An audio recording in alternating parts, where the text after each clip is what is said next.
Hey, it's Miss Rudd, and today we're going to be talking about how to write and model algebraic expressions.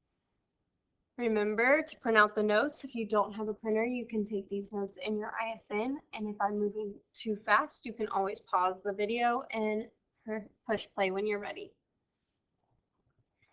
All right, so step one is that we are going to write the expression or the example in our own words. So this one's already kind of done for us, but this example is $8 more than Ryan earned. So that would be an example of in your own words. So step one, write in your own words.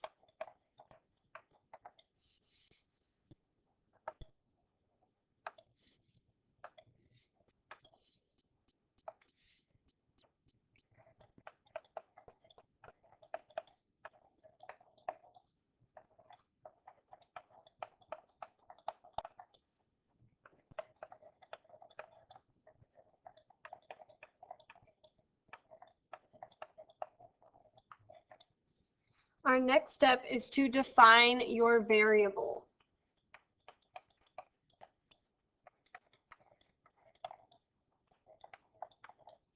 This means that you are going to tell us what the letter represents. So in this case, we might choose the variable D, and in order to define it, we're going to say D equals dollars Ryan earned.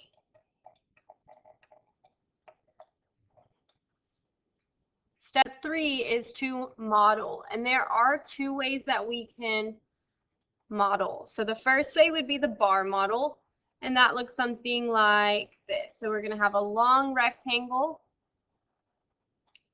and we're going to label it D, and we're going to add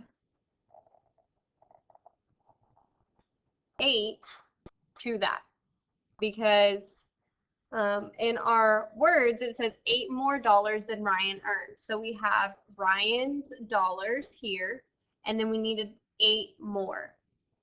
The algebraic model looks a little bit different. So our algebra tile for our variable is going to be a long vertical rectangle, and then we are going to have little ones, and we need 8 of those ones. And those are the little squares.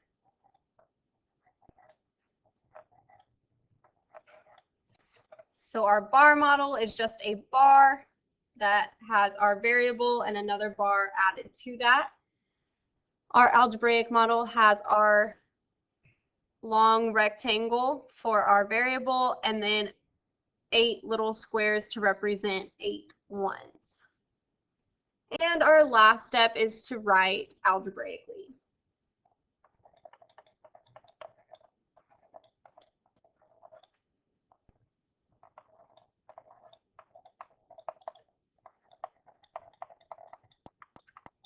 And that's just going to be to use your variable and the number. So dollars earned by Ryan is our D, plus 8 more.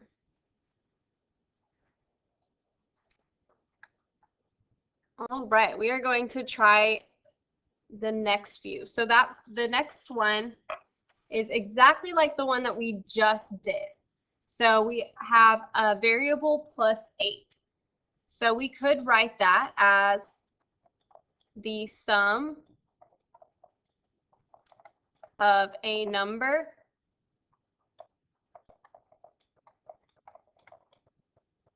and 8.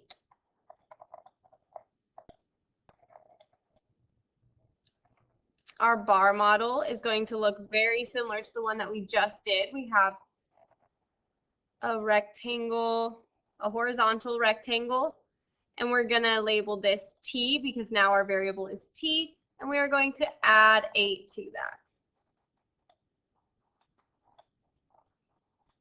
Okay.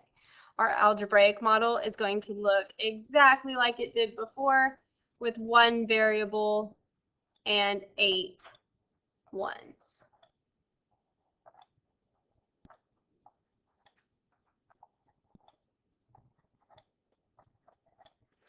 The next one is subtraction. So here we have some number and we're taking 4 away. So our answer would actually be 4 less than the number that we started with. So we could write that as 4 less than V. And this one's going to look a little different. So here we are starting with our variable V, and we're taking 4 away from that. So I'm going to take away 4 and show that it goes from the end back to where we started. Another way we could have drawn that is we could have done our variable, V, and then we could do a dotted section here to show that the 4 used to exist, but we took it away.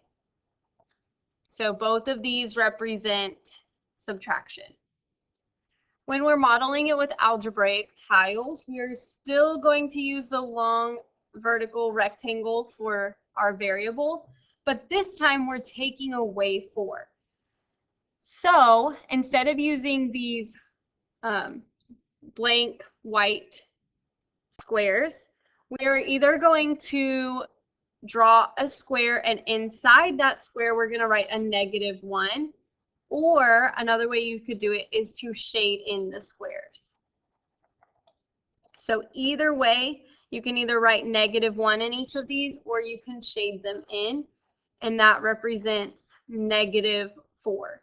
So we have our variable plus a -4, which is the same thing as -4. The next one we have is a multiplication problem. So this one says 5W. Remember that whenever you don't see a symbol, that means that it's multiplication. So here we have 5 times more than W. And this one's just going to be W 5 times. So I'm just going to draw a long rectangle and then divide it into 5 sections. 1, 2, 3, 4, 5. And each section is going to have a W in it. The algebraic model is going to be 5 long rectangles because that represents our variable. And we have 5 variables, or 5 of the same variable.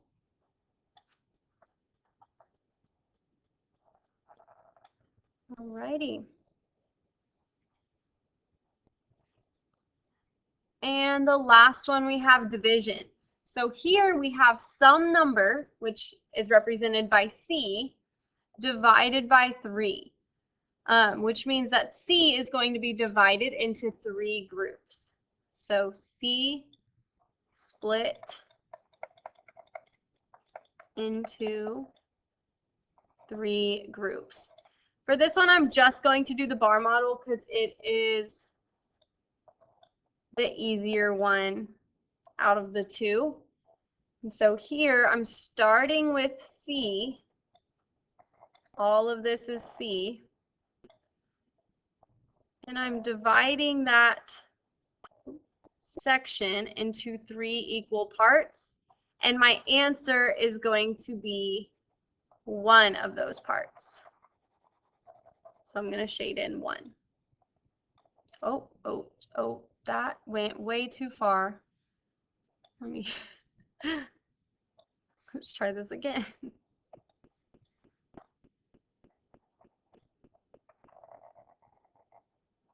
All right. we divided into 3 equal parts, and our section is our answer is the section that's shaded here.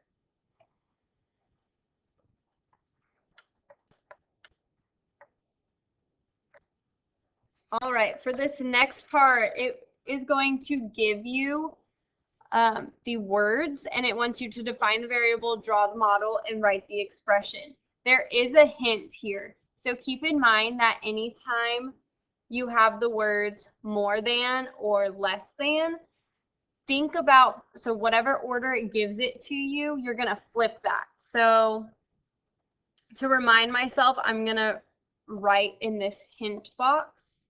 I'm going to write more than, means I'm adding, but I'm going to flip the order. So I'm going to draw arrows like this, and I'm going to put a plus in the middle. Same thing with less than. Less than means I'm subtracting, but I'm going to flip the order that it gives it to me.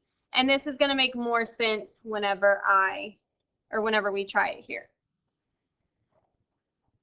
So number 1 says 4 points fewer than the Bulls' score. So our order here is 4 points fewer than the Bulls' score. I'm going to use the variable b for Bulls' score, but my hint tells me that I'm going to need to flip these two. Okay, so my variable b is Bulls' score.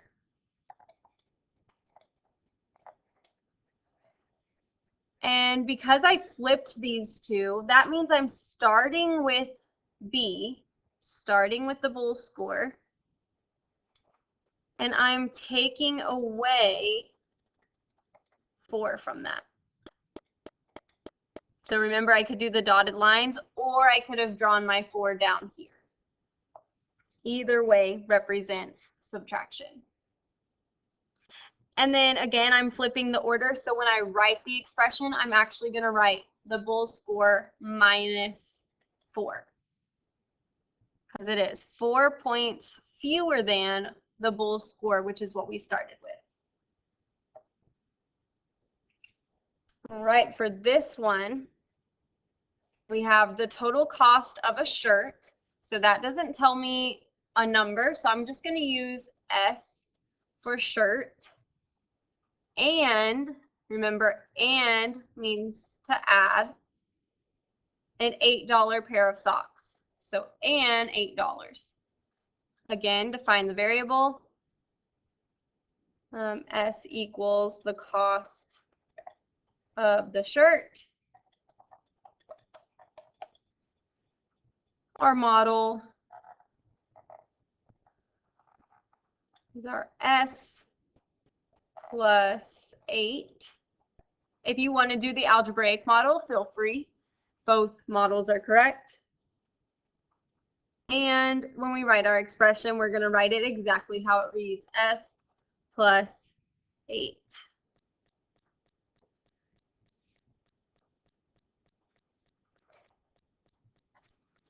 This next one says 12 times the number of feet. Here we have times, so we know we're going to multiply 12 times whatever number that it gives us. So I'm going to put n for number, and I'm going to define it here. N equals number of feet. And here we're multiplying n 12 times. So in my model, I am going to have 12 n's. I'm going to draw this long rectangle and divide it into 12 sections. 1, 2, 3, 4, 5, 6, 7, 8, 9. Oh gosh. 10, 11, one more, 12. We're going to pretend those are equal. So we have 1, 2, 3, 4, 5, 6, 7, 8, 9, 10, 11. Oops, I did more than I needed. 12. I'm going to erase that last one.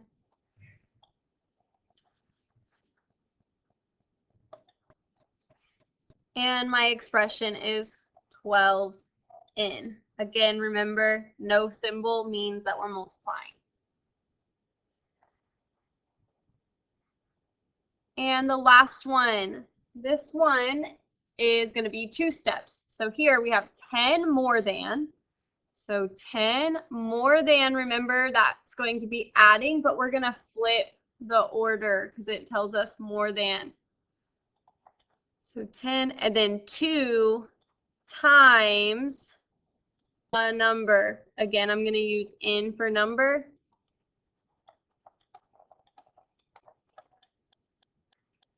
My model is going to be 2n first because we're flipping the order. So I'm going to draw 2 n's. And then I'm going to add 10. And my expression, again, I'm flipping the order, 2n plus 10. All right, on Canvas, there is this practice posted. So you can go ahead and practice with that. If you have questions, remember you can always come to tutorials. And y'all have a great day. Thanks for watching.